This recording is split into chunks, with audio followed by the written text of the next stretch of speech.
الله أكبر الله أكبر الله أكبر لا إله إلا الله الله أكبر الله أكبر ولله الحمد الله أكبر الله أكبر الله أكبر لا إله إلا الله الله أكبر الله أكبر ولله الحمد.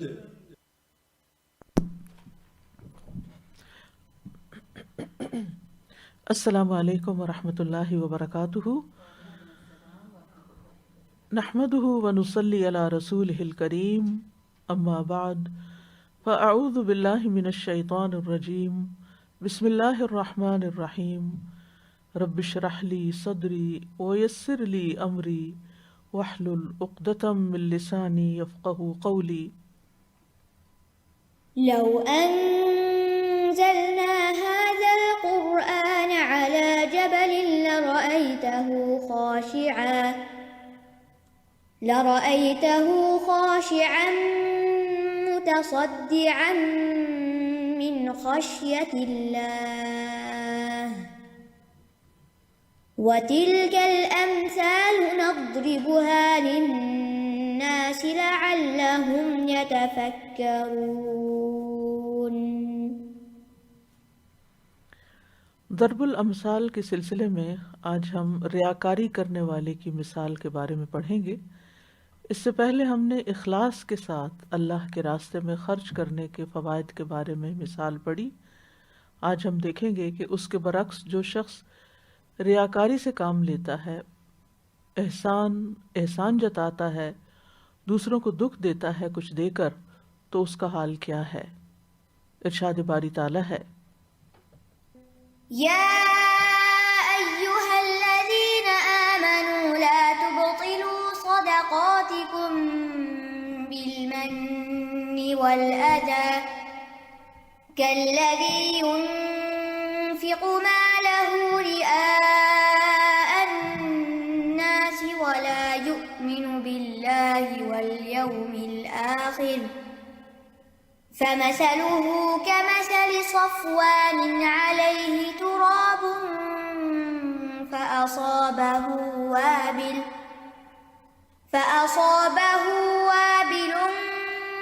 فتركه صلدا لا يقدرون على شيء مما كسبوا والله لا يهدي القوم الكافرين.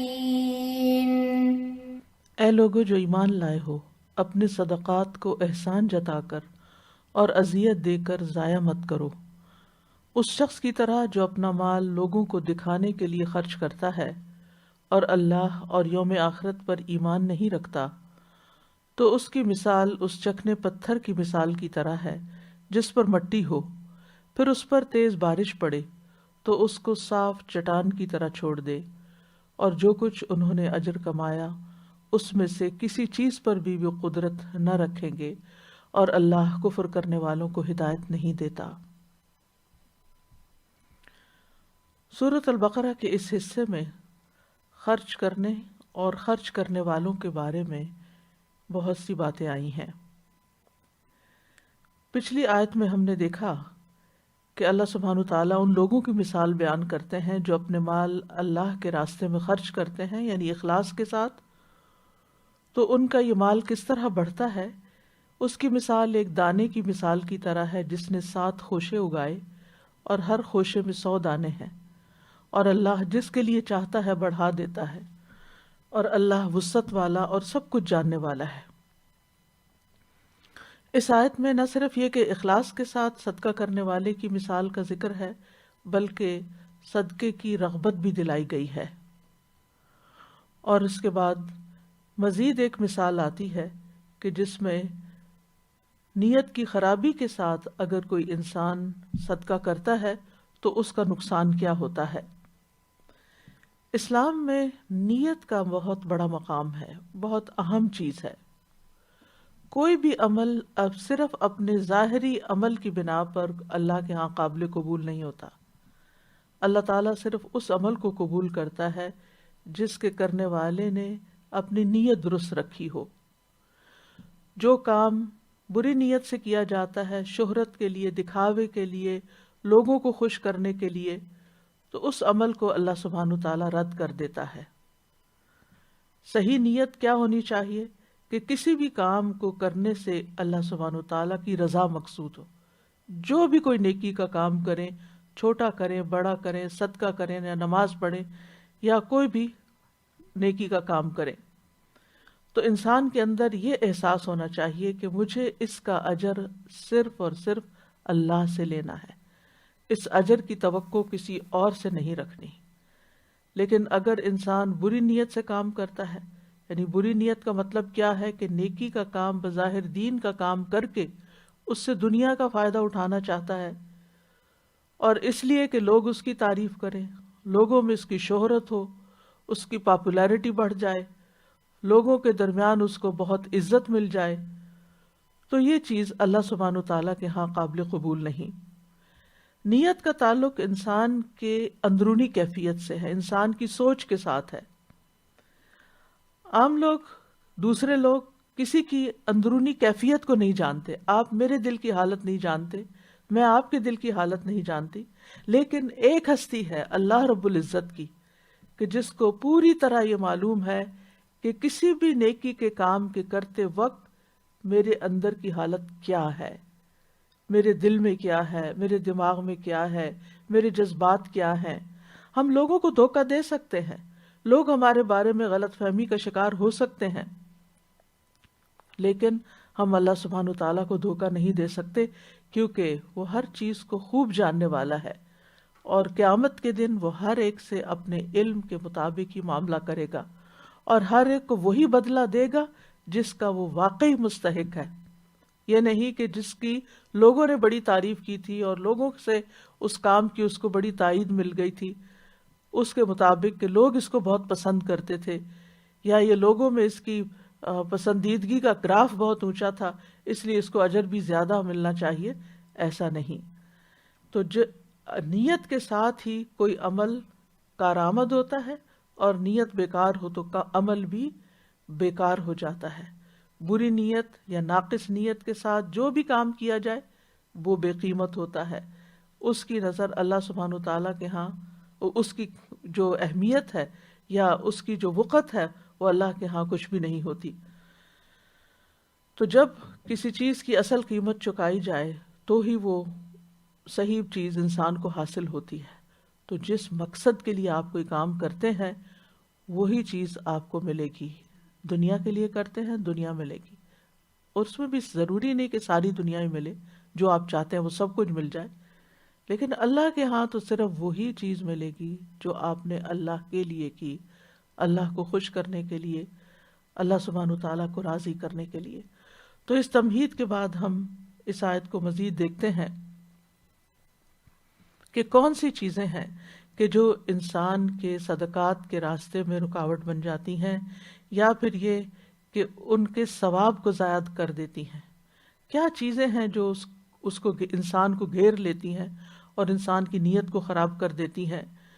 تو ایسی چیزوں کی نفرت دلاتے ہوئے ان کی وضاحت کر دی گئی کہ انسان اس سے باز آ جائے. اسی لیے ہم دیکھتے ہیں کہ اللہ سبحانہ تعالیٰ نے پیچھے ایک آیت میں یوں فرمایا، الذین ينفقون اموالهم فی سبیل اللہ ثم لا یتبعون ما انفقوا منا ولا اذى لهم اجرهم عند ربهم ولا خوف علیہم ولا هم يحزنون قول معروف ومغفرۃ خیر من صدقۃ یتبعها اذى واللہ غنی حلیم. جو لوگ اپنے مال اللہ کے راستے میں خرچ کرتے ہیں، پھر انہوں نے جو خرچ کیا اس کے پیچھے نہ کسی طرح کا احسان جتاتے اور نہ کوئی تکلیف پہنچاتے ہیں، ان کا اجر ان کے رب کے پاس ہے. ان پہ نہ کوئی خوف ہوگا نہ وہ غمگین ہوں گے. اچھی بات اور معاف کر دینا اس صدقے سے بہتر ہے جس کے بعد کسی تکلیف کا پہنچانا ہو، اور اللہ بہت بے پرواہ اور بے حد بردبار ہے. تو ان آیات کے ایک تسلسل کے بعد، ایک سلسلے کے بعد اللہ سبحانہ تعالیٰ اس بارے میں بتاتے ہیں کہ خرچ کرنے کی دو حالتیں ہیں، ایک یہ کہ خرچ اللہ کے لیے کیا جائے، صدقہ اللہ کے لیے دیا جائے، اس کے بعد نہ احسان جتایا جائے نہ کسی کو تکلیف پہنچائی جائے، اور دوسری حالت کیا ہے کہ صدقہ دکھاوے کے لیے کیا جائے، دے کر احسان جتایا جائے اور پھر دوسروں کو تکلیف پہنچائی جائے۔ تو یاد رکھیے، احسان جتلانا اور تکلیف دینا صدقے کو باطل کر دیتا ہے، اور اس کے برعکس اخلاص جو ہے وہ صدقے کو ایک دانے کو بھی 700 دانوں تک بڑھا دیتا ہے۔ تو آیت کی وضاحت دیکھتے ہیں۔ فرمایا یا ایھا الذین آمنو، حرف ندا سے بات شروع ہو رہی ہے، ایمان والوں کو پکارا جا رہا ہے، اے ایمان والو سنو، غور کرو، توجہ دو، اللہ کا جب حکم آئے تو اس کی سنی انسنی نہ کر دو، اس کو ایسے ہی اس سے نہ گزر جاؤ۔ اگر کسی اچھے کام کا حکم دیا جا رہا ہے، کسی خیر اور بھلائی کے کام کا، تو اسے کر گزرو، اور اگر کسی چیز سے روکا جا رہا ہے جو تمہارے حق میں نقصان دے تو اس سے رک جاؤ۔ تو یہاں پر روکا جا رہا ہے بنیادی طور پر ایمان والوں کو خطاب کر کے کہ لا تبطلوا صدقاتکم، اپنے صدقات کو باطل نہ کرو۔ باطل کا مطلب ہے فاسد۔ کہا جاتا ہے کہ یہ چیز فاسد ہے، یا کہا جاتا ہے یہ چیز باطل ہے، تو یہ فاسد اور باطل دونوں ایک ہی معنی میں ہے۔ تو ہر وہ کام، ہر وہ عمل جس کے نتیجے میں کوئی اثر مرتب نہ ہو یا کوئی نتیجہ نہ نکلے اس کا، وہ فاسد ہوتا ہے۔ یعنی آپ نے ایک کام کیا، مثلا کھانا بنایا اور اس کو جلا دیا، تو کسی کے بھی کام نہ آیا، کسی کا بھی پیٹ نہ بھرا، کوئی اس کو چکھ بھی نہ سکا۔ اور بہت دفعہ آپ ایسے تجربات سے گزرتے ہیں۔ یا آپ نے کوئی چیز بنائی، مثلا آپ نے کوئی گلاس میں کوئی چیز بھر کے رکھی اور اتنے میں گلاس آپ کے ہاتھ سے سلپ ہو گیا اور سب کچھ ٹوٹ پھوٹ کے سپل آؤٹ ہو گیا، ختم ہو گیا، تو اس سے آپ کو کوئی فائدہ نہ ہوا۔ تو باطل وہ عمل ہوتا ہے جس کا کوئی فائدہ مند نتیجہ نہ نکلے، یعنی جس سے کچھ حاصل نہ ہو، وہ بیکار ہو، فضول میں جائے۔ خواہ وہ عبادت کا کام ہو، جسے کہتے ہیں نا اس کی نماز باطل ہو گئی، تو کیا مطلب ہے کہ اس نماز کا، یہ نماز ادائی نہیں ہوئی، یا اس کا کوئی اجر و ثواب بھی نہیں ملے گا۔ اسی طرح حقوق العباد میں بھی اگر آپ کوئی معاہدہ کرتے ہیں اور اس کو پورا نہیں کرتے تو وہ باطل ہو جاتا ہے، یعنی جس مقصد کے لیے وہ کانٹریکٹ کیا گیا تھا وہ پورا ہی نہیں ہوا۔ یعنی بعض اوقات کہتے ہیں یہ بیع یا تجارت باطل ہے، یعنی وہ کمپلیٹ نہیں ہوئی، اس کا کچھ نتیجہ نہیں نکلا۔ تو عبادات میں بہت سی شرائط ہوتی ہیں ان کی ادائیگی میں، اور اگر وہ عبادت صحیح طریقے پر ادا کی جائے تو اس کے صحیح اثرات بھی، نتائج بھی سامنے آتے ہیں۔ مثلا اگر کوئی عبادت ہم پر فرض کے درجے میں ہے یا واجب میں ہے تو اس کے نتائج کیا ہوں گے اگر ہم صحیح طریقے پر ادا کریں گے؟ کہ مثلا یہ کہ نمبر 1 ہمارا فرض پورا ہو جائے گا، یعنی ہم پر عبادت جو فرض کی گئی، جیسے نماز فرض کی گئی ہے، تو اگر ہم وضو کے ساتھ اس کی ساری شرائط ارکان کے ساتھ اس کو ادا کرتے ہیں تو گویا نمبر 1 ہمارا فرض پورا ہو گیا۔ نمبر 2 یہ کہ صرف فرض پورا نہیں ہوا بلکہ اس کا اجر و ثواب بھی حاصل ہوگا۔ اور نمبر 3 یہ کہ نہ صرف یہ کہ آخرت کا اجر و ثواب، بلکہ نماز پڑھنے کے جو دنیاوی فائدے انسان کو حاصل ہوتے ہیں، اگرچہ ان کو سامنے رکھ کے نماز نہیں پڑھی جاتی لیکن وہ بھی حاصل ہوتے ہیں۔ مثلا آپ وضو کرتے ہیں تو آپ پاک صاف ہو جاتے ہیں، آپ طہارت سے ہوتے ہیں تو آپ کے اندر ایک اچھی سکینت کی کیفیت ہوتی ہے۔ اسی طرح آپ جب نماز میں کھڑے ہوتے ہیں، ذکر کرتے ہیں، اس سے آپ کو سکون ملتا ہے، یہ دنیاوی فائدہ ہو رہا ہوتا ہے، اجر تو اپنی جگہ، لیکن ساتھ ساتھ آپ فائدہ بھی اٹھا رہے ہوتے ہیں۔ اسی طرح جب آپ مختلف ارکان کی ادائیگی میں اوپر نیچے ہوتے ہیں تو آپ کی ورزش بھی ہو رہی ہوتی ہے، اسٹریچز ایک طرح سے ہو رہے ہوتے ہیں، تو موومنٹس ہو رہی ہوتی ہیں، پھر وقت کی پابندی، اور بے شمار دنیاوی فوائد ہیں جن کے لیے نماز نہیں پڑھی جاتی لیکن وہ ہوتے ہیں۔ اسی طرح زکوٰۃ ہے مثلا، تو زکوٰۃ کی ادائیگی جو ہے وہ مال کو پاک کرتی ہے، فریضہ ادا کرتی ہے، آپ کے مال میں نشو و نما ہوتی ہے۔ پھر زکوٰۃ یا صدقات کے جو مزید فوائد ہیں کہ وہ مصیبتوں کو ٹلاتا ہے، آپ کے رزق میں اضافے کا باعث بنتا ہے، جس کو آپ دیتے ہیں اس کے ساتھ آپ کے تعلقات اچھے ہوتے ہیں، آپ کو کئی خوشی حاصل ہوتی ہے، ایک سکون ملتا ہے، تو یہ سارے فائدے حاصل ہوتے ہیں آپ کو۔ لیکن جب کوئی چیز باطل ہو جاتی ہے تو اس میں ہو سکتا ہے کہ وقتی طور پر آپ کو دنیاوی شہرت کوئی ملی، تھوڑی دیر کے لیے آپ کو بڑی خوشی، تھرل ملی، اس کے بعد یہ کہ آپ بیٹھ گئے، بلکہ الٹا ریگریٹ اور ندامت اور دل کے اندر ایک پریشانی۔ یعنی یہی وجہ ہے کہ جب انسان اللہ کے لیے کام نہیں کرتا تو وہ کام اس کے لیے دیر پا خوشی کا باعث نہیں بنتا۔ آخرت میں تو خیر اس کے لیے ہے ہی کچھ نہیں، لیکن دنیا میں بھی وہ زیادہ فائدے کا نہیں ہوتا۔ تو بہرحال جب کوئی عمل باطل ہوتا ہے تو اس کا مطلب یہ ہے کہ ذمہ داری ہماری پوری نہیں ہوتی، ثواب حاصل نہیں ہوتا، اور اس کے کئی ایک اسباب ہیں، جس میں ایک سبب یہ ہے کہ کسی رکن یا شرط میں خلل واقع ہو، یا یہ کہ کوئی ایسی رکاوٹ آ جائے کہ جس سے عبادت پر اثر انداز ہو۔ تو یہاں پر فرمایا لا تبطلوا صدقاتکم، یعنی اپنے صدقات کو بیکار نہ کر دو، ضائع نہ کر دو۔ اور صدقات صدقہ کی جمع ہے۔ ہر وہ چیز جو انسان اللہ سبحانہ وتعالیٰ کا قرب حاصل کرنے کے لیے خرچ کرتا ہے وہ صدقہ کہلاتا ہے۔ اور پھر اس کی تقسیم بھی ہے، فرض صدقات میں جیسے زکوٰۃ ہے، نفقات ہیں، نفقات واجبہ ہے جیسے بیوی کا نفقہ ہے، یا اور جس کو دینا ہمارے ذمہ ہو اس کو دینا، تو وہ فرائض کی ادائیگی جو ہے مال میں وہ بھی ہے، لیکن اس کے ساتھ ساتھ نفلی صدقات بھی ہیں۔ یعنی جو کچھ بھی، چاہے انسان مال خرچ کرے، چاہے انسان اپنا وقت خرچ کرے، چاہے انسان اپنی صلاحیتیں اور سکلز خرچ کرے، لگائے، اپنی محنت، اپنی طاقت لگائے کسی کام میں، جسمانی مشقت کرے، یہ ساری چیزیں پھر صدقہ شمار ہوتی۔ قول معروف جو ہے یہ بھی، الکلمۃ الطیبہ بھی صدقہ کہلاتا ہے، یعنی صدقہ کا ایک وسیع مجال ہے۔ تو اس کا مطلب یہ نہیں کہ صرف اپنے مال کو ضائع نہ کرو، بلکہ اپنی ساری ایفرٹس کو اس طرح استعمال کرو کہ وہ آخرت میں تمہارے لیے بہت بڑے اجر کا باعث ہوں، اور ان کو اللہ سبحانہ وتعالیٰ کی خوشنودی کے لیے خرچ کرو۔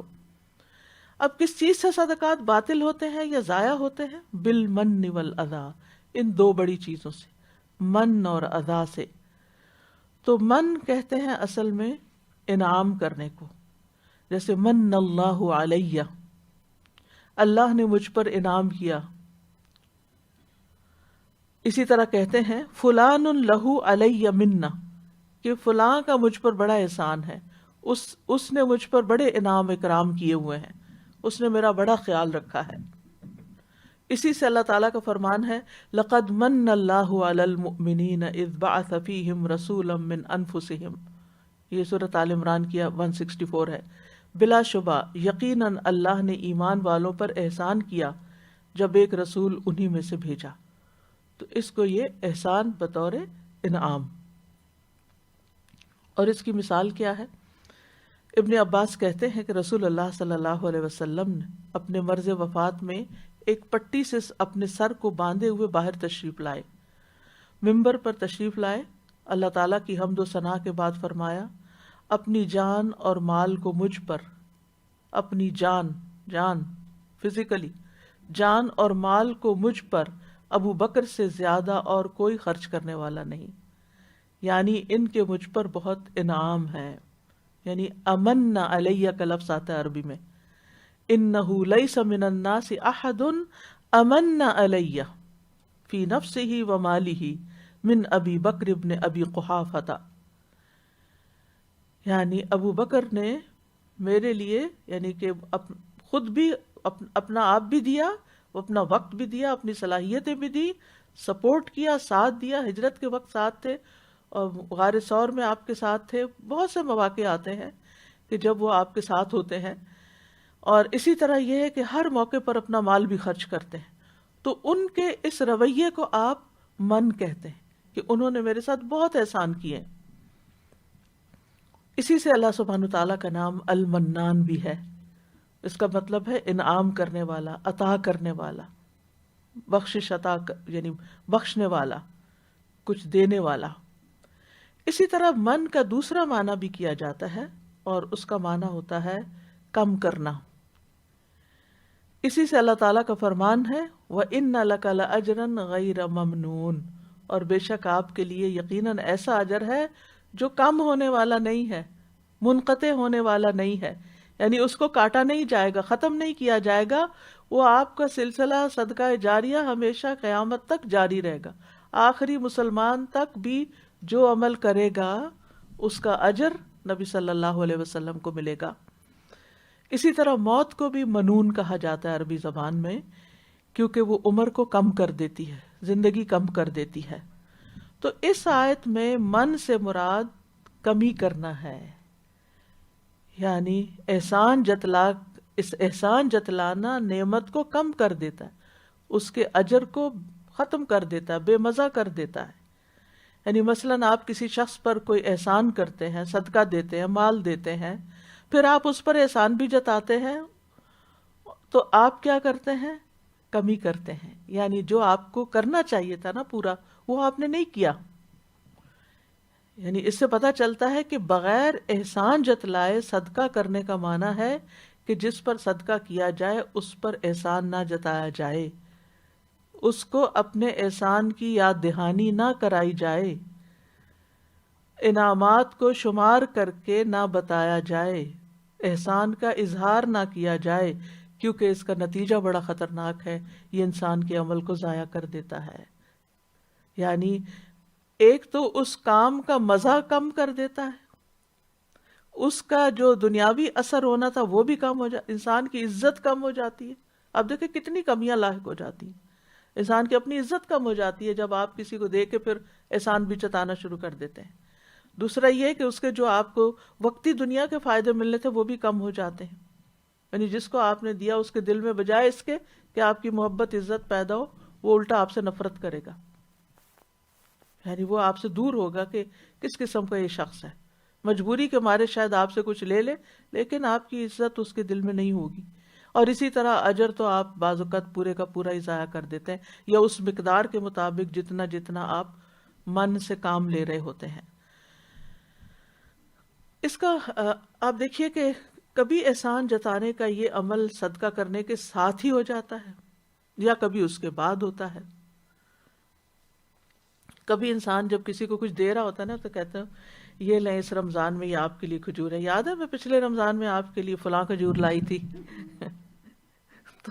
تو یہ جو ذکر کرنا نا وہ پچھلے رمضان میں جو میں نے آپ کو دیا تھا نا، یہ اسی قسم کا ہے.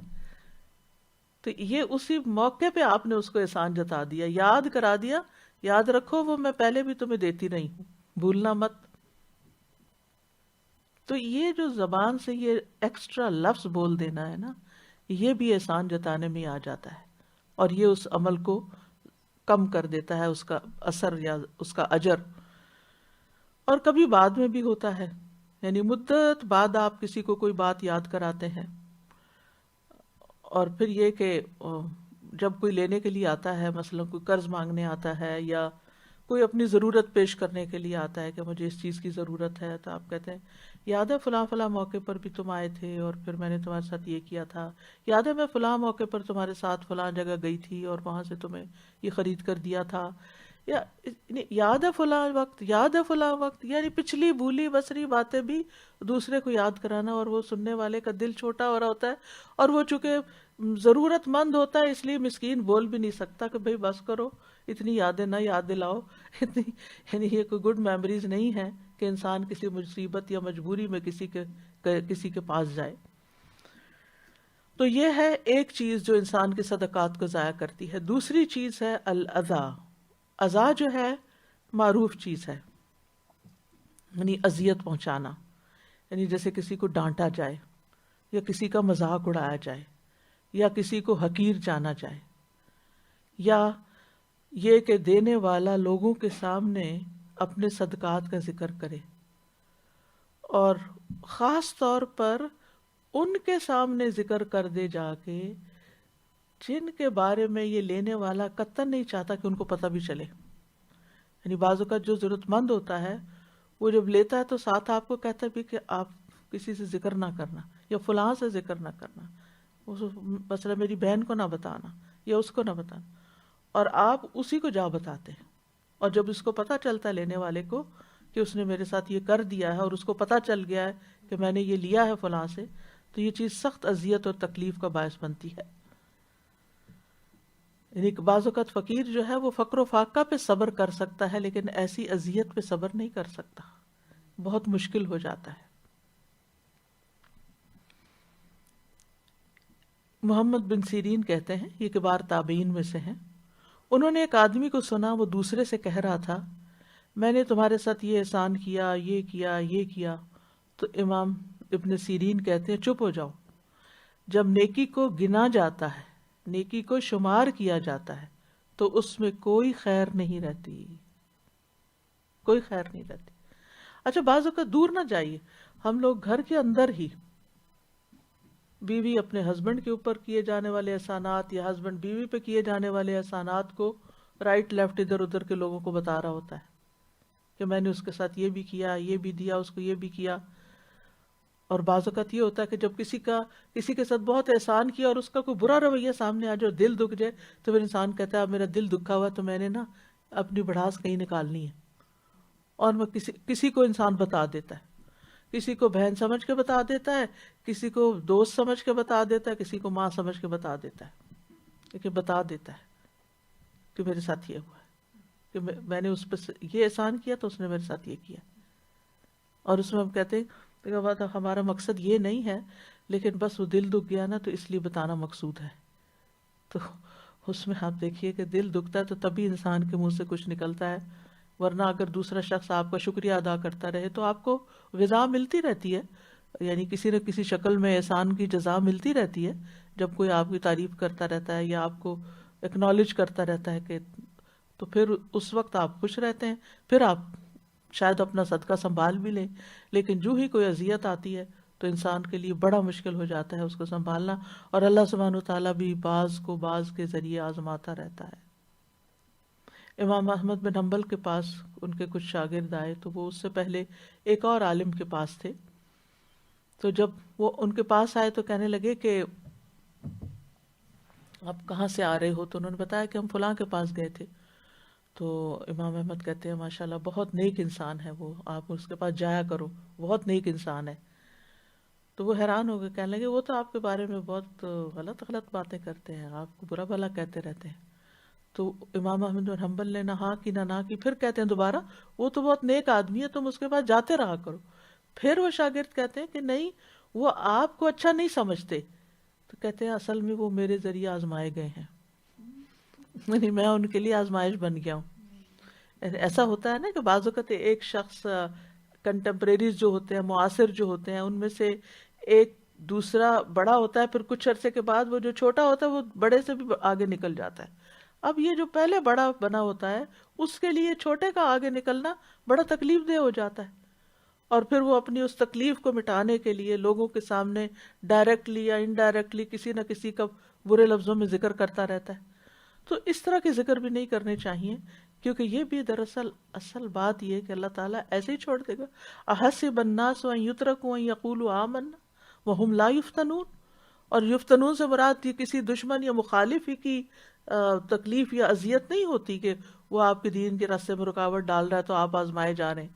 نہیں، جب انسان ایمان لا کر کوئی نیکی کا کام کرتا ہے تو ان چھوٹی چھوٹی چیزوں سے، انسانوں سے بھی بعض اوقات انسان کا امتحان ہو رہا ہوتا ہے، یعنی اللہ تعالیٰ ایسے ہی چھوڑ دے گا کہ انسان نیکیاں کر رہا ہے اور اس کا امتحان ہی نہیں ہوا، اور اچھے حالات میں، اچھے ماحول میں وہ گرو کر رہا ہے، اور جو ہی ایک ہوا کا جھٹکا جھونکا ایسا آتا ہے کہ جو یخ ہوتا ہے اور اس کی کھیتی پیلی ہونے والی ہوتی ہے، تو وہ امتحان ضرور ہوتا ہے انسان کا کہ اس نے اصل میں کس نیت سے کام کیا تھا، کیونکہ جو وہ اندر چھپی ہوئی نیچے والی خرابیاں ہوتی ہیں نا وہ جھٹکے سے ہی باہر آتی ہیں، وہ عام بعض اوقات دبی رہتی ہیں، یعنی بعض بیماریاں ہوتی ہیں نا وہ انسان کے اندر دبی بھی ہوتی ہیں، پتہ نہیں چلتا۔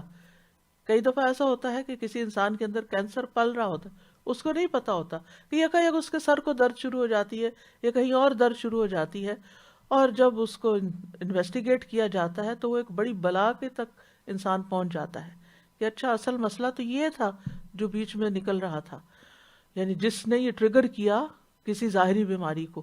تو یہ جو ہمارے منہ پہ باتیں آ جاتی ہیں یا ہمارے رویوں سے احسان جھلکنے لگتا ہے، یہ اصل میں کسی اندر ہماری خرابی کی نشاندہی کر رہا ہوتا ہے کہ ہم نے یہ کام اصل میں اللہ کی رضا کے لیے نہیں کیا۔ امام شافعی کی طرف سے کچھ اشعار ذکر کیے جاتے ہیں. وہ کہتے ہیں منن الرجال علی قلوب اشد من وقع الاسنة فاختر لنفسك حظها واصبر فإن الصبر جنة. لوگوں کا احسان جتلانا دلوں پر نیزوں سے بھی زیادہ سنگین ہوتا ہے. یعنی کسی کو نیزہ مارا جائے تو اس کی درد اتنی شاید نہ ہو جتنا کسی کا احسان کا تیر لگنے سے ہوتا ہے، احسان جتانے کے تیر سے ہوتا ہے. تو تو اپنے نفس کے لیے اس کے نصیبے کو اختیار کر اور صبر کر، کیونکہ صبر ایک ڈھال ہے. یعنی صبر سے ہی کام لے کے بچ سکتے ہو، اور وہ جو آ رہے ہیں نا تیر، ان سے صبر کے ساتھ ہی بچ سکتے ہو، ورنہ تمہارے منہ سے بھی کچھ نکل گیا تو سب کیا دھرا ضائع ہو جائے گا. اب یہ جو ضائع کرنے والے لوگ ہیں، ان کی مثال کس کی طرح؟ کالذی ينفق مالہ رئاء الناس، اس شخص کی طرح ہے جو اپنا مال ریاکاری کے لوگوں کو دکھانے کے لیے خرچ کرتا ہے. اور جو لوگوں کو دکھانے کے لیے کوئی کام کرتا ہے تو اس کا عمل برباد ہو جاتا ہے. جیسے ابتدا میں نے ذکر کیا تھا کہ اگر نیت درست نہ ہو تو انسان کا عمل برباد ہو جاتا ہے. تو جو من و اذا سے کام لیتا ہے وہ ریاکار ہی کی طرح ہے، وہ ریاکاری کرنے والے ہی کی طرح ہے. اور ریاکاری جو ہے سب کو معلوم ہے، رأى یرائی سے ہے ریاءن. عربی میں رأى یرائی، ایک ہوتا ہے نا رأى یرا، وہ نہیں، رأى یرائی ریاءن اس کا مصدر ہے. یعنی کسی نیک کام کو اس لیے کرنا کہ لوگ دیکھ لیں، اس کی تعریف کریں. ولا یؤمن باللہ والیوم الآخر، اور وہ اللہ اور یوم آخرت پر ایمان ہی نہیں رکھتا. یعنی ریاکار دراصل اللہ پر اور آخرت کے دن پر پوری طرح ایمان نہیں رکھتا. اسی لیے وہ لوگوں کو دکھانے کے لیے، لوگوں کو خوش کرنے کے لیے اپنے عمل کا انسٹنٹ ریوارڈ چاہ رہا ہوتا ہے، لوگوں سے ہی، دنیا میں ہی. اللہ کے ہاں اس کو اجر و ثواب پانے کی کوئی امید نہیں ہوتی، یا وہ امید ہی نہیں رکھتا، یا اس کا خیال بھی نہیں گزرتا اس کو، اور اس کی نیت میں ہی نہیں ہوتا کہ میں جو دے رہا ہوں اس کا اجر مجھے اللہ سے چاہیے. تو ایسے شخص کی مثال، ریاکار کی مثال کس طرح ہے؟ فَمَثَلُهُ كَمَثَلِ صَفْوَانٍ عَلَيْهِ تُرَابٌ، اس کی مثال ایک چٹان کی مثال کی طرح ہے، چکنے پتھر کی مثال کی طرح ہے جس پر مٹی پڑی ہوئی ہو.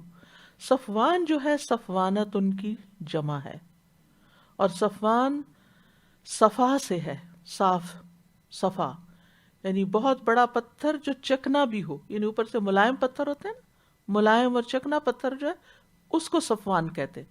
بالکل صاف پلین، جیسے گرینائٹ ہوتی ہے یا سنگ مرمر یا اسی طرح کی جو پتھر ہوتے ہیں نا بہت چمکدار چکنے سے. تو مطلب یہ ہے کہ یہ پتھر صاف ستھرا ہوتا ہے اور یہ دوسرے پتھروں کی نسبت بظاہر نرم بھی لگتا ہے. تو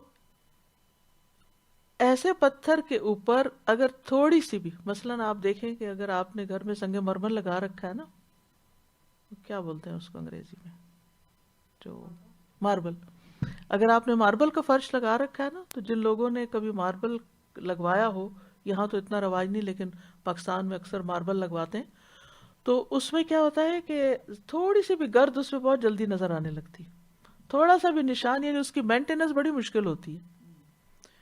تو اس کے اوپر وہ جو گرد ہوتی ہے یا غبار ہوتا ہے وہ فوراً نمایاں ہو جاتا ہے. ٹھیک ہے، تو اس پتھر کی مثال دی گئی، صرف کسی بھی پتھر کی مثال نہیں دی گئی ہے، کسی پہاڑ کی مثال نہیں دی گئی، چکنے پتھر کی مثال دی گئی ہے. اور پھر جب اس کو صاف کیا جاتا ہے تو عام فرش کے مقابلے میں وہ چمکدار بھی بہت نظر آتا ہے، کرسٹل کلیئر، اس میں شکل بھی دیکھی جا سکتی. فَأَصَابَهُ وَابِلٌ، تو اس کو تیز بارش پہنچے، یعنی زیادہ پانی والی بارش پہنچے. وابل زوردار بارش کے لیے آتا ہے، یعنی پتھر پہ مٹی پڑی اور اس پتھر کے اوپر تیز بارش بھی آ گئی، وابل آ گئی. اخزم وبیلا کا لفظ بھی قرآن میں آتا ہے، وبیل. اور وبال کا لفظ بھی آتا ہے، فذاقوا وبال امرہم۔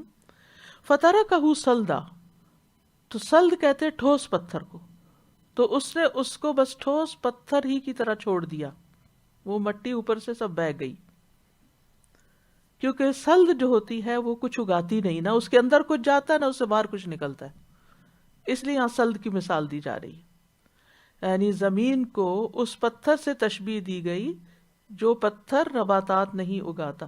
کچھ پتھروں پہ پہاڑی علاقوں میں آپ نے دیکھا ہوگا کہ درخت بھی اگے ہوئے ہوتے ہیں، پہاڑوں پہ درخت ہوتے ہیں، بہت گرینری ہوتی ہے، تو وہ کچھ نہ کچھ اگاتے ہیں، لیکن کچھ پتھر ایسے ہوتے ہیں کہ اگر آپ دیکھیں تو حیران ہو جائیں۔ جب میں پہلی دفعہ مکہ گئی تو مئی کا مہینہ تھا، سخت گرمی تھی، اور اتنی شدید گرمی شاید زندگی میں کبھی نہیں میں نے محسوس کی تھی۔ تو ہم ایک سڑک پہ جا رہے تھے تو سائڈ پہ جو پتھر تھے وہ اتنے چکنے اور گرم، یعنی میرے دل میں خیال آیا یہاں لوگ بستے ہیں، یہاں لوگ رہتے ہیں، رہ سکتے ہیں، یعنی اتنی شدید گرمی میں، اور اتنے چٹیل پتھر، کوئی گرینری نہیں ان کے اوپر، کوئی گھاس نہیں، کوئی مٹی نہیں، کچھ نہیں، پتھر کے پتھر۔ تو ایسے پتھروں میں کچھ اگتا نہیں ہے، چاہے بارش ہو بھی سارا پانی بہہ جاتا ہے، چند سیکنڈ کے اندر بالکل ڈرائی ہو جاتے ہیں، جیسے پہلے تھے ویسے ہی ہو جاتے ہیں، یعنی وہ جیسے پہلے چمک رہے تھے نا، دکھاوا ہو رہا تھا ان کا، وہ دوبارہ شروع ہو جاتا ہے۔ لا يقدرون على شيء مما كسبوا، وہ کسی چیز پر بھی قدرت نہیں رکھتے اس میں سے جو انہوں نے کمائی کی، محنت کی، یعنی جو انہوں نے اس مٹی میں جو اس کے اوپر پڑی تھی پتھر کے کچھ اگایا، تو اس سے کوئی کھیت نہیں نکلا، کوئی کھیتی نہیں کاٹی، کچھ بھی نہیں۔ فَأَصْبَحَ يُقَلِّبُ كَفَّيْهِ عَلَى مَا أَنفَقَ فِيهَا، تو اس نے اس حال میں صبح کی کہ اپنی ہتھیلیاں ملتا رہ گیا جو اس میں اس نے خرچ کیا تھا، یعنی جو اس نے، یعنی بعض اوقات ایسا ہوتا ہے نا کہ ایک پتھر ہے نیچے یعنی زمین پر، اس کے اوپر کچھ مٹی پڑی ہوئی ہے، یعنی ہلکی مٹی نہیں، یعنی ایک لیئر ہے مٹی کی، تو انسان کہتا ہے یہاں میں کچھ اگا لیتا ہوں، بارش پڑے گی تو کچھ نہ کچھ اگ جائے گا۔ اچھا جب وہ بارش آتی ہے تو جو اس نے بیج ڈالا ہوتا ہے، جو محنت کی ہوتی ہے، وہ سارا بہہ جاتا ہے، پتھر نکل آتا ہے، اس کا بیج بھی گیا، اس کی محنت بھی گئی، اور اس کی ساری امیدیں بھی ختم ہو گئیں۔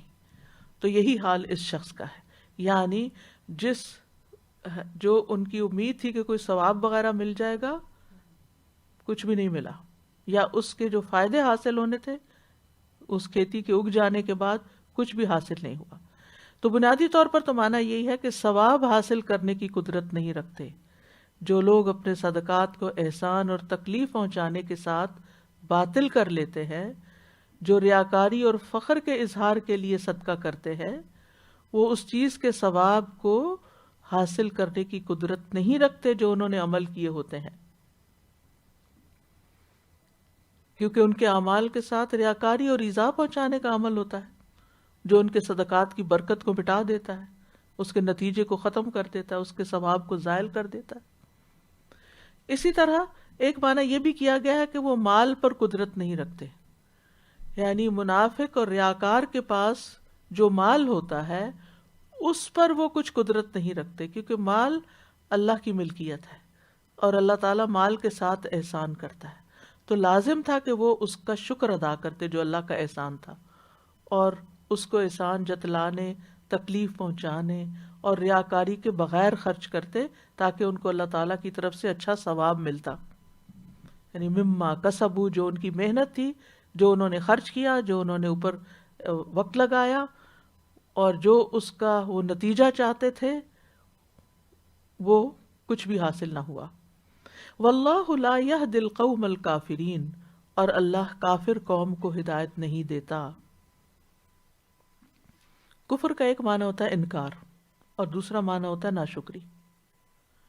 یہاں کافر ناشکرے اور منکر نعمت کے معنوں میں استعمال ہوا ہے، یعنی جو شخص اللہ کی دی ہوئی نعمت کو اس کے راستے میں اس کی رضا کے لیے خرچ کرنے کی بجائے لوگوں کو خوش کرنے کے لیے خرچ کرتا ہے، یا اگر اللہ کے راستے میں کچھ مال دیتا بھی ہے اور نیت اللہ کو خوش کرنے کی ہے لیکن اذیت دینے لگتا ہے اور احسان جتانے لگتا ہے، تو ایسا شخص جو ہے وہ کبھی بھی سیدھے راستے پہ نہیں ہو سکتا، وہ کبھی بھی اپنی منزل تک نہیں پہنچ سکتا، وہ اس کا کوئی اجر و ثواب نہیں پا سکتا۔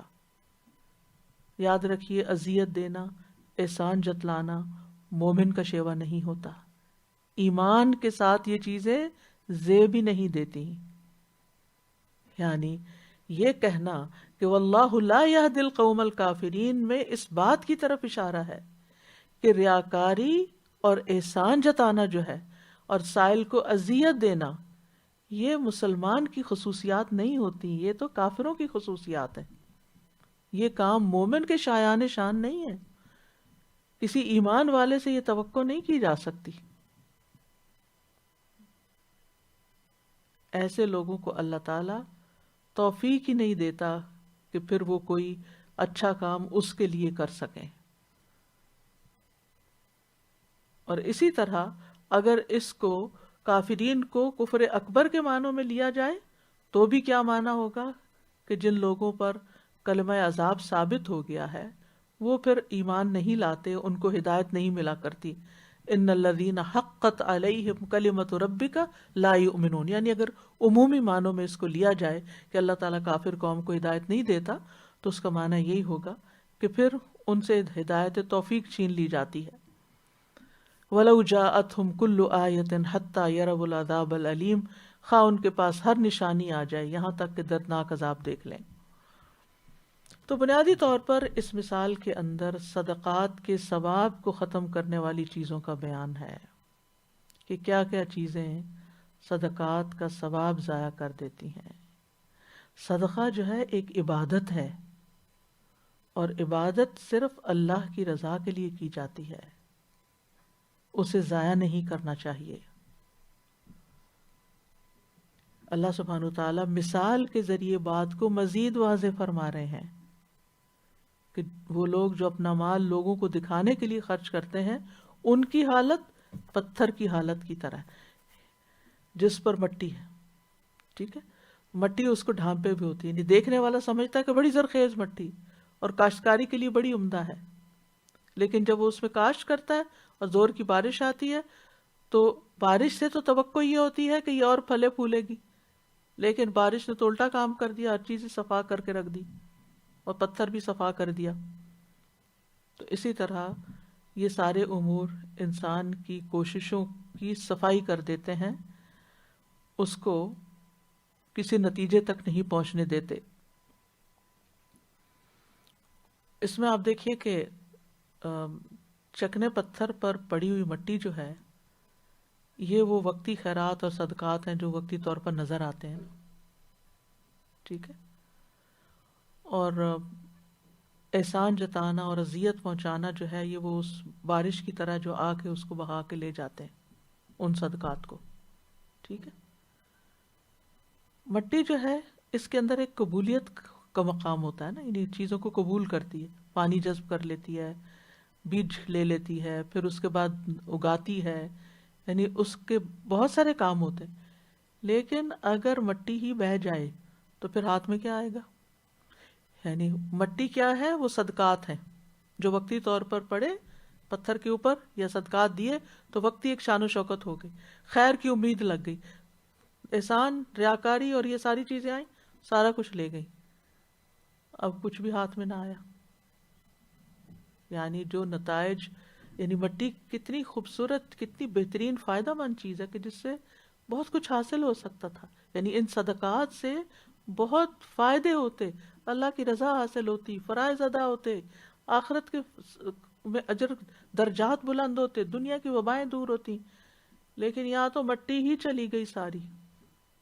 جب مٹی ہی چلی گئی تو اس کے ساتھ اس کے سارے فائدے بھی رخصت ہو گئے، کچھ ہاتھ میں نہ آیا۔ اور پھر یہ ہے کہ اصل میں یہ پتھر جو ہے نا، چکنا پتھر، یہ مٹی کے نیچے تھا پہلے، ٹھیک ہے، اور اس کے اوپر کی مٹی سے یہ خیال آنے لگا یا یہ محسوس ہونے لگا کہ اس میں سے کچھ نکل آئے گا، یہ نہیں پتا تھا اندر نیت خراب ہے، یعنی وہ پتھر جو ہے وہ اندر سے وہ منافق یا اس ریاکار کا دل ہے یا اس کی شخصیت ہے جو عیاں ہو گئی، جو سامنے آ گئی۔ تو اس صورت میں اس کو کچھ بھی حاصل نہ ہوتا. اگر وہ اخلاص کے ساتھ کرتا تو ایک بیج 700 دانے بنتا، ایک دانہ 700 دانے بنتا، جیسے کہ پچھلی مثال میں کل ہم نے پڑھا. تو اخلاص جب نہیں ہوتا تو ایسی صورت میں پھر کوئی فائدہ حاصل نہیں ہوتا. نیت اصل بیج ہے. جب نیت ہی درست نہ ہو تو بیج بھی درست نہیں ہوتا. جب بیج درست نہیں ہوتا تو پھر اس سے نکلتا بھی کچھ نہیں. اصل میں پتھر اور مٹی کی مثال دی بھی اس لیے گئی کہ جو پہاڑی یا پتھریلے علاقے ہوتے ہیں ان میں جو کاشتکاری کی جاتی ہے، یا جو اونچے علاقے، کل کی انشاءاللہ مثال سے مزید بات واضح ہوگی، جو بلند مقامات ہوتے ہیں وہ میدانی مٹی سے زیادہ بہترین مٹی ہوتی ہے، وہ زیادہ بہترین گرینری لاتی ہے. کیونکہ جو میدانی علاقوں میں بارش پڑتی ہے نا تو اس سے کیا ہوتا ہے، کیچڑ ہو جاتا ہے، زمین کے اندر پانی چلا جاتا ہے، بعض اوقات جڑوں میں بیٹھ جاتا ہے. جب وہ جڑوں میں پانی بیٹھتا ہے تو اس سے جو پھل نکلتا ہے وہ اتنا میٹھا نہیں ہوتا.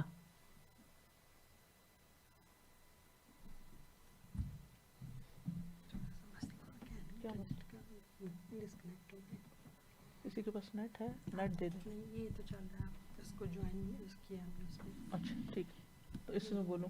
اوکے.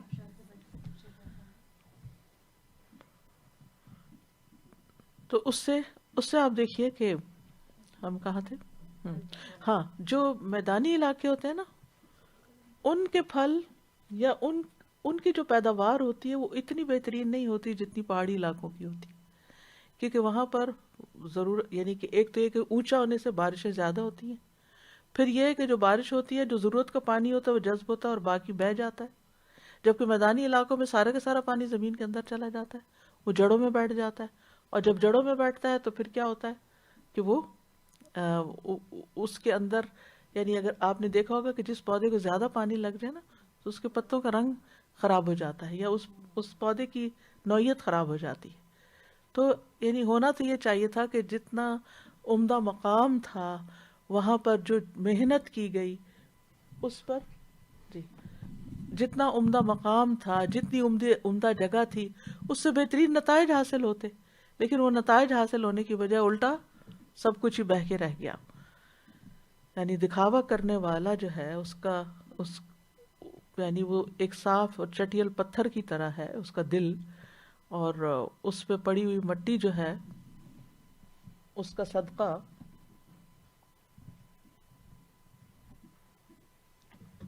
وہ سب کا سب ہر چیز ہی چلی گئی. اور پھر یہ کہ جب پتھر صاف سامنے آیا تو اس کی حقیقت کھل گئی کہ اصل میں تو یہ دھوکا تھا، یہ جو اوپر مٹی پڑی ہوئی تھی اندر تو کچھ بھی نہیں تھا. کیونکہ عموماً کیا ہوتا ہے کہ جو ریاکاری کرتا ہے نا وہی من اور عذاب ہی کرتا ہے، کیونکہ اس کو انسٹنٹ فائدے چاہیے ہوتے ہیں نا، کہ میں نے کوئی کام کیا لوگ میری تعریف کریں.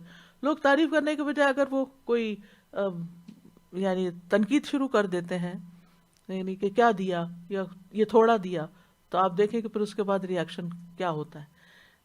مثلاً ایک شخص کسی فقیر کو کچھ دیتا ہے اور وہ دکھاوے کی نظر سے دیتا ہے کہ میرے ساتھ، مثلاً آپ گاڑی میں بیٹھے ہوئے ہیں، کسی فقیر نے آ کے گاڑی کا دروازہ کھٹکھٹایا، آپ سے 2-4 لوگ اور بھی بیٹھے ہیں، آپ ایک نوٹ نکالتے ہیں اور دیتے ہیں، تو پھر کیا ہوتا ہے کہ وہ جو فقیر ہے وہ کہتا ہے میں نے یہ نہیں لینا. تو اب آپ کی بےزتی ہو گئی نا، وہ پیچھے گاڑی میں جو بیٹھے ہوئے لوگ تھے جن کو آپ دکھاوا کر رہے تھے ان کے سامنے آپ کی بےزتی ہو گئی. اب بجائے اس کے کہ آپ سلام علیکم کرتے کہ اچھا بھائی یہی ہے فی الحال، آپ فقیر پہ برسنا شروع کر دیتے ہیں، اذیت والی باتیں سنانا شروع کر دیتے ہیں. تو یہ 3 چیزیں اکٹھی کیوں کی گئی؟ کیونکہ یہ اوپر نیچے ہوتی ہیں، ساتھ ساتھ ہوتی ہیں. کیونکہ جو اللہ کے لیے دیتا ہے نا وہ پھر دکھاوا نہیں کرتا، اور جب دکھاوا نہیں کرتا تو من و عذاب بھی نہیں کرتا، کیونکہ اس کو پرواہ نہیں ہوتی کہ لوگ میری تعریف کر رہے ہیں یا نہیں، لوگ مجھے واپس کچھ دیں گے یا نہیں، اور لوگ میرا لحاظ کر رہے ہیں یا نہیں. پھر وہ کسی بھی چیز کو خاطر میں نہیں لاتا، وہ اپنا کام کیا جاتا ہے. جس نے تکلیف دی ہوتی ہے آئندہ بھی اگر وہ ضرورت مند ہے تو وہ دوبارہ بھی دیتا ہے. اور بہترین صدقہ کون سا ہے؟ ایسے رشتہ دار کو دو جو تمہارا احسان ہی نہ مانے. یعنی جو اکنالج ہی نہیں کرتے، کبھی احساس بھی نہیں کرتے کہ آپ نے ان کو کچھ دیا، پلٹ کے سلام نہیں کریں گے، سلام کی بھی توقع نہ رکھو، دعا کی بھی نہ رکھو، جزا کی بھی نہ رکھو. ان لا نرید منکم جزاء ولا شکورا، تب ہوتا ہے صدقہ خالص. تو اس مثال میں ایک اور بات بھی پائی جاتی ہے کہ یہ ایسے اعمال ہیں جن سے یعنی یہ اس طرح کے کام ہے من و اذا اور ریا کہ جس سے اعمال بہت جلدی ضائع ہوتے ہیں، بہت جلدی ویسٹ ہوتے ہیں. جیسے آتا ہے نا مثل الذین کفروا بربہم اعمالہم کرماد اشتدت بہ الریح فی یوم عاصف. ان لوگوں کی مثال جنہوں نے اپنے رب کے ساتھ کفر کیا، یعنی انکار کر دیا کہ رب کے لیے دیا ہی نہیں، ان کے اعمال اس راہ کی طرح ہیں جس پر آندھی والے دن میں ہوا بہت سخت چلی تو پھر کیا ہوا، سب کچھ اڑا کے لے گئی. اسی طرح اس مثال سے یہ بات بھی پتہ چلتی ہے کہ جس طرح دیگر عبادات کے کرنے کے لیے کچھ شرائط ہیں، اسی طرح صدقے کی بھی شرائط ہے. جیسے نماز کی 2 شرائط ہیں، ایک شرط ہے وضو اور طہارت، اور دوسری ہے کہ نماز میں کسی سے باتیں نہیں کرنی، کھانے پینے سے پرہیز کرنا ہے. اگر کوئی وضو ہی نہ کرے تو نماز ہی نہیں ہوگی. وضو کے بعد نماز شروع کی لیکن 1 رکعت کے بعد بول دیا بیچ میں تو پھر کیا ہوگا، نماز ضائع ہو جائے گی. اسی طرح صدقات کی بھی 2 شرائط ہیں. ایک یہ ہے کہ اخلاص کے ساتھ نیت کرے، اس کے بغیر صدقہ نہیں ہوتا. اور دوسرا یہ ہے کہ پھر من و اذا سے پرہیز کرے، بیچ میں کوئی بول نہ بول دے. یعنی صدقہ اس وقت تک ہی محفوظ رہے گا جب دینے کے بعد کسی کو اذیت نہ دی اور احسان نہ جتایا. تو احسان جتلانا چاہے زبان سے ہو چاہے عمل سے ہو، دونوں طرح ہی برا ہے. احسان جتانے میں یہ چیز بھی شامل ہے کہ انسان کسی کو آر دلائے. اور وہ صدقہ وغیرہ ایک طرف دے دیا، کر دیا سب کچھ، اب یہ بندے آپ کے صدقے نے اس کا منہ بند کیا ہوا نا، اب آپ چھوٹی بڑی باتوں پہ اس پہ تانے دے رہے ہیں. اس کو کیوں دے رہے ہیں؟ کیونکہ آپ کو ایک اتھارٹی ملی ہوئی ہے کہ آپ اس پہ خرچ کرتے، تو ساتھ آپ باتیں بنانا شروع کر دیتے. تو اس میں یہ آر دلانا بھی من میں شامل ہوتا ہے. پھر احسان جتانے میں یہ بھی شامل ہے کہ خود کو دوسرے سے برتر سمجھا جائے کہ میں اس سے بہتر ہوں کیونکہ میں نے اس کو دیا ہے. اور پھر وہ جو دیا ہے اس کے عوض کچھ مطالبہ رکھے، دل میں دعا کی طلب رکھے. جب کسی کو دے اور وہ شکریہ ادا کرے، نہیں بس دعا ہی کافی ہے. یہ کہنا دعا ہی کافی ہے کا کیا مطلب؟ یعنی دعا دو، آپ دعا دیں بس ہی. بھائی دعا اس وقت کہہ رہے ہیں آپ کسی کو کرنے کے لیے جب آپ کسی پر احسان کر چکے. پھر اسی طرح یہ ہے کہ برتر سمجھنا کیا ہے کہ دوسرے شخص کے عیب تلاش کرنا شروع کر دینا کہ اچھا یہ کرتا کیا ہے. میں اس پہ جب سرچ کر رہی تھی تو ایک ویڈیو کلپ میں نے دیکھا کہ ایک شخص گاڑی چلا رہا ہے، اس کے ساتھ اس کا بچہ بیٹھا ہوا ہے اور وہ کہتا ہے کہ بابا مجھے بھوک لگی ہے. تو بابا کہتا ہے کہ میرے پاس پیسے نہیں ہیں. پھر وہ تھوڑی دیر بعد بچہ کہتا ہے کہ مجھے بھوک لگی ہے. بہرحال وہ کسی گروسری شاپ کے پاس جا کے گاڑی روکتا ہے اور جا کے تو 1-2 چیزیں لیتا ہے. جب وہ دینے لگتا ہے تو اس کی قیمت شاید 10 ریال بنتی ہے اور اس کے پاس صرف 8 ریال ہوتے ہیں. تو وہ جو کاؤنٹر پہ بندہ ہے اس کے ساتھ جھگڑا کہ اچھا 2 ریال چھوڑ دو. وہ نہیں چھوڑتا. تو اتنے میں ایک تیسرا بندہ آ جاتا ہے اور وہ کہتا ہے کہ چھوڑو تو کوئی بات نہیں، میں تمہارا بل پے کر دیتا ہوں. بل پے کرتا ہے. بل پے کرنے کے بعد واپس گاڑی میں بچہ اور باپ آتے ہیں. خوشی خوشی بچہ کچھ کھانے لگتا ہے اور گاڑی ڈرائیو کرنے لگتا ہے. تو جو دینے والا ہے وہ گاڑی لے کے اس کے پیچھے پیچھے جاتا ہے، پیچھے پیچھے جاتا ہے. جو لینے والا ہے وہ جا کے گھر کے سامنے گاڑی روکتا ہے، اندر جاتا ہے. وہاں ایک مریض فقیر بندہ پڑا ہوتا ہے، اس کو جا کے کچھ پیسے دیتا ہے. جو وہ بل پے کرنے والے نے کچھ مزید بھی پیسے دے دی کہ بھائی یہ پھر ضرورت کے لیے رکھ لینا. وہ پیسے اپنی جیب سے نکال کے اس فقیر کو دے کے باہر نکلتا ہے. تو وہ گاڑی لے کے باہر کھڑا ہوتا ہے اور اس سے لڑائی شروع کر دیتا ہے کہ تمہارا یہ گھر بھی ہے اور تم سب کچھ رکھتے ہو اور پھر تم اپنے آپ کو فقیر ظاہر کرتے ہو. تو بعض اوقات یہ ہوتا ہے کہ ہم دے کے دوسرے پہ نظر رکھ لیتے ہیں. اچھا اب اس کے پاس کیا ہے، اس نے کیا رکھا ہوا ہے، یہ کس کو کیا دے رہا ہے، کہاں جا رہا ہے، کہاں آ رہا ہے، یہ پہنا ہوا کیا ہے اس نے، یعنی اتباع کرنا اس کا. تو دینے کے بعد پیچھا نہ کرو کسی کا، کہ وہ اب آپ نے جو دینا تھا دے دیا، آپ نے کسی کو زکوٰۃ دینی تھی دے دی، صدقہ دینا تھا دے دیا. اب یہ نہ دیکھو کہ وہ کیا خرید رہا ہے، پھر جا کے دیکھ اچھا انہوں نے تو ٹی وی رکھا ہوا ہے، ان پہ زکوٰۃ لگتی ہے کہ نہیں لگتی. اکثر لوگ جو ہیں وہ اس طرح کی باتیں پھر پوچھنے لگتے ہیں، یا پھر جا کے ان کو کہتے ہیں آپ کو کیا زکوٰۃ لگے، آپ نے تو ٹی وی رکھا ہوا ہے. پتہ نہیں کون بول رہا ہے ابھی، دیر سے جا رہی ہے نا.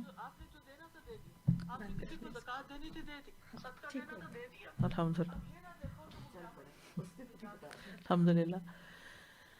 تو اپنے آپ کو بہتر سمجھ کر کسی کا پیچھا نہ کریں، جزا طلب نہ کریں. حضرت عائشہ جو تھی وہ صدقہ دینے کے بعد دعا لینے کو اجر میں کمی کا باعث سمجھتی تھی. یعنی ان کے بارے میں آتا ہے جب وہ کسی فقیر کو صدقہ دیتی اور وہ ان کے لیے دعا کرتا تو اس پہ بھی پریشان ہوتی، اور جواباً وہ اس کو بھی دعا دیتی.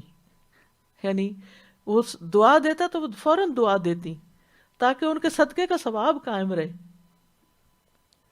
جب حضرت عائشہ لوگوں کو طرف کوئی تحفہ بھیجتی تو کہتی جو بھی دعا دے ہمارے حق میں اس کو غور سے سننا، یہاں تک کہ جیسی دعا وہ ہمارے لیے کرے ہم بھی وہ ویسی ان کے لیے کر دیں، اور اللہ ہمارا اجر اپنی بارگاہ میں قائم رکھے. یعنی اگر کسی کے ہاتھ کچھ بھجواتی تو کہتی ذرا دھیان سے سننا وہ کیا رہا ہے، تاکہ اس کو کوئی احسان واپس نہ آئے. تو یہ ایک کبیرہ گناہ ہے احسان جتانا، اور یہ اعمال کو ضائع کرنے کا باعث ہے. نبی صلی اللہ علیہ وسلم کو ابتدائی وحی میں جو ابتدا میں ہوئی تھی آپ پر وحی نازل، سورۃ مدثر میں فرمایا وَلَا تَمْنُن تَسْتَكْثِرْ، اس نیت سے احسان نہ کرو کہ زیادہ حاصل کر سکو. احسان جتانا فرعون کی صفت ہے. اس نے کیا کہا تھا موسیٰ علیہ السلام کو، أَلَمْ نُرَبِّكَ فِينَا وَلِيدًا وَلَبِثْتَ فِينَا مِنْ عُمُرِكَ سِنِينَ، ہم نے تمہیں بچہ سا نہیں اپنے آپ پالا تھا اور تو اپنی عمر کے کئی سال ہمارے ہاں رہا. تو یہ تو فرعون کا کام ہے، یہ فرعونیت نہ دکھائیں. پھر اسی طرح حدیث میں آتا ہے کہ 3 لوگوں سے اللہ تعالیٰ قیامت کے دن بات نہیں کرے گا. ان میں سے ایک ہے بہت احسان جتانے والا کہ احسان جتائے بغیر کوئی چیز دیتا ہی نہیں. دوسرا جو جھوٹی قسم کھا کے سامان بیچتا ہے. تیسرا وہ جو اپنے کپڑوں کو ٹخنوں سے نیچے لٹکاتا ہے، یعنی تکبر کی وجہ سے. تو اس میں آپ دیکھیں کہ جھوٹی قسم کھانے والے کے برابر اس کو قرار دیا ہے جو احسان جتا کر صدقہ کرتا ہے. اللہ سبحانہ وتعالیٰ ایسے بندے کو ناپسند کرتا ہے. ابو ذر کہتے ہیں میں نے رسول اللہ صلی اللہ علیہ وسلم سے پوچھا وہ کون لوگ ہیں جن سے اللہ نفرت کرتا ہے؟ آپ نے فرمایا وہ تاجر جو قسمیں کھاتا ہے، یا وہ بیچنے والا جو قسمیں کھاتا ہے، اور وہ بخیل جو احسان جتاتا ہے، اور وہ فقیر جو تکبر کرتا ہے. نبی صلی اللہ علیہ وسلم نے فرمایا 3 لوگوں کی نہ فرضی عبادت قبول ہوتی ہے نہ نفلی، نافرمان اور بدسلوک انسان، احسان جتانے والا اور تقدیر کو جھٹلانے والا. یعنی بدسلوک اور نافرمان سے کے برابر کر دیا گیا ایسے شخص کو. احسان جتانے والے کے لیے دردناک عذاب کی بھی بشارت ہے. ایک حدیث میں نبی صلی اللہ علیہ وسلم نے فرمایا احسان جتلانے والا، ماں باپ کا نافرمان اور عادی شرابی جنت میں نہیں جائیں گے. آپ دیکھیں کہ کن 3 لوگوں کو برابر کیا جا رہا ہے.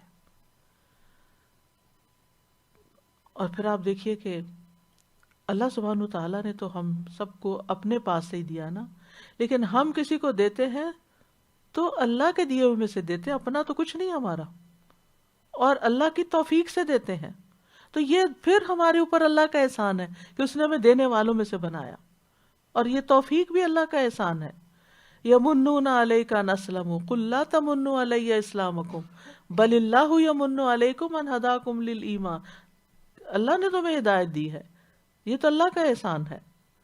اللہ سبحانہ وتعالیٰ فرماتے ہیں وَلَقَدْ مَنَنَّا عَلَى مُوسَىٰ وَهَارُونَ.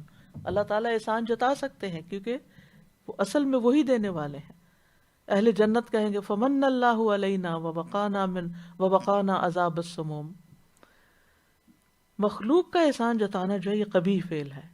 اللہ کا احسان جتانا جو ہے یہ باعث مسرت ہے کہ ہمیں نعمتیں یاد آ جاتی ہیں. یہ نعمتوں کو کی یاد دہانی کرانا ہوتا ہے دراصل. اسی طرح اذیت دینے میں علماء کہتے ہیں کہ اگر صدقہ لینے والے کو آپ کا سلام کرنا بھی اذیت دیتا ہے تو وہ بھی نہ کیا کریں، کیونکہ وہ محسوس کرتا ہے اچھا اس نے پھر سلام کیا، پتہ نہیں اب یہ کچھ کہہ نہ دے، یعنی ایک خوف نہ کھائے آپ سے. پھر اسی طرح آپ دیکھیے کہ صدقہ دے کے نا انسان کو یوں سمجھنا چاہیے کہ بس دے دیا ختم ہو گیا. اسی لیے دو جو قابل رشک انسان ہیں ان میں سے ایک وہ ہے کہ جو مال خرچ کرتا ہے فَسَلَّتَهُ عَلَى هَلَكَتِهِ، یوں دے کہ جیسے وہ ہلاک کر دیا، اس نے ختم کر دیا، یعنی کہ وہ مال کو بس اپنے سے نکال ہی دے رہا ہے. پھر اسی طرح اچھی بات کہنا جو ہے وہ اذیت دینے سے بہتر ہے. ہمیں قولا معروفہ کا اور قولوا للناس حسنا کی تعلیم دی گئی ہے. کلمہ طیبہ بھی صدقہ ہے. بھلی بات کہنا آگ سے بچاؤ کا ذریعہ ہے. کسی سے حشاش بشاش طریقے سے ملنا نیکی ہے. دوسروں کو اپنے شر سے بچانا نیکی ہے. اگر صدقہ نہیں کرنا چاہتے تو خاموش رہنا چاہیے. اور پھر یہ کہ دے کے دکھاوا نہیں کرنا چاہیے، کیونکہ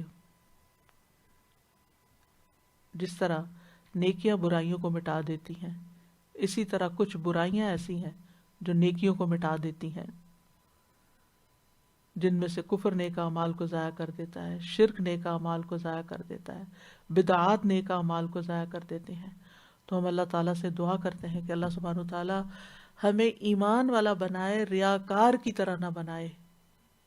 یعنی اس مثال میں یہ کہا جا رہا ہے، یعنی یہ مرکب مثال ہے بیسیکلی.